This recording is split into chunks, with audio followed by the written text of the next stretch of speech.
Imagine you're sitting in a tiny interrogation room. You've been questioned for hours, you're exhausted and scared, and everyone around you just keeps insisting that they already know you're guilty. Eventually, you confess. But here's the terrifying part.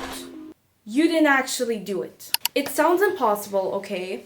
But it has happened many times throughout history. Today, we're looking at what forensic psychology teaches us about why innocent people sometimes confess. Hi, my name is Claire, also known as Clarity, and welcome back to my YouTube channel. Here you'll gain a little bit more clarity in every single one of my videos. Today we're going to be talking about the Central Park jogger case. I'm going to be reading here a general explanation of basically what happened for you guys to have an overview of the situation.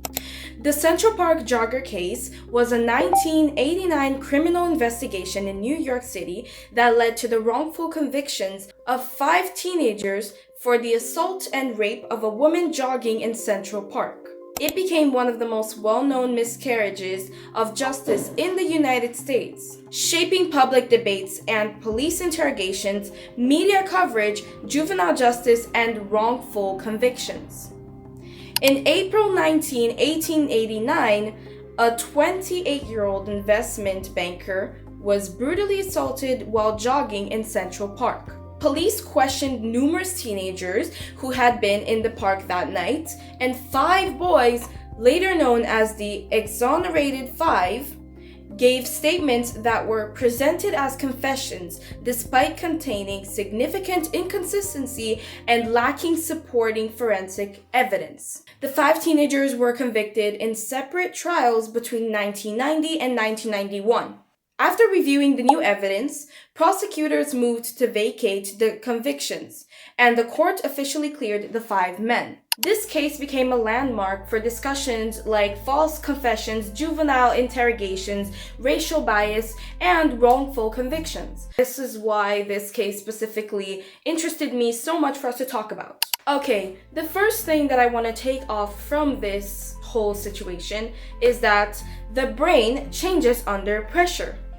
One thing that we have to remember is that the brain functions differently when it's under pressure or when it's undergoing a lot of stress. It's proven that the brain can even be more impulsive, so it's obvious to us that stress affects decision making. Therefore, when someone is going through a long interrogation, it honestly reduces their clear thinking. It literally makes a person unable to think clearly. Because of all that stress, because of the anxiety, because of the pressure that's going on in the situation. People, they focus less on what's actually going on and the questions in the interrogation and more on how to escape the situation. Your brain literally enters survival mode and starts to think, how can I leave this situation that is so uncomfortable for myself? When you go through moments of stress, anxiety, or a lot of pressure, it's natural for your brain to stop asking what's true and what's fake and start asking, how do I make this end? Another thing that I want to talk about that I find very interesting is why some people that are innocent start doubting themselves. Memory is actually not a recording. So, if someone gets repeatedly told that they are lying, even though they are telling the truth, they will unconsciously start to doubt themselves. Suggestions can literally influence your memories. Yes, that is totally possible. So, what I think is basically, if you are part of an interrogation and you are being questioned and you are constantly being told that you were the killer, or you were the person who assaulted, or you are the person guilty, your brain will literally start to unconsciously question itself and be like, hey, what if I am the person who is guilty? What if I am the person who is guilty in this situation? You will literally start to question yourself, even though facts prove that you are innocent. Repeated questions, repeated interrogations, repeated pressure can cause self-doubt.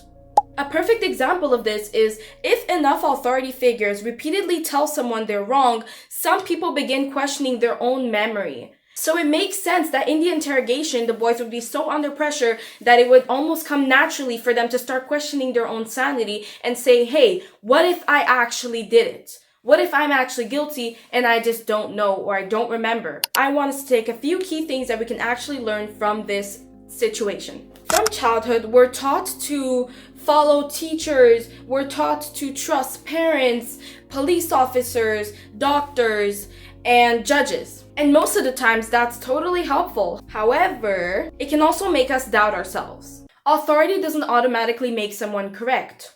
It increases how persuasive they actually seem. Our brains often confuse confidence with correctness a lot. I think it's interesting to note that the same psychological forces that can influence someone in an interrogation can also influence us in school, work, a relationship, or in every single minute of our lives. They're not only limited to crime scenes, but in our entire life. The Central Park case really reminds us that a confession alone isn't the full story, because the goal is not actually to prove someone's right or wrong, but to discover what's true.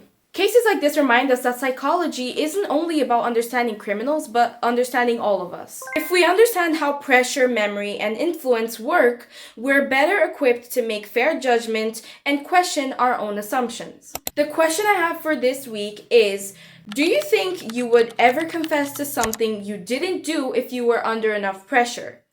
Why and why not? Thank you so much for watching this video. I hope that it helped you to reflect on something, and I see you guys next week. I love you guys.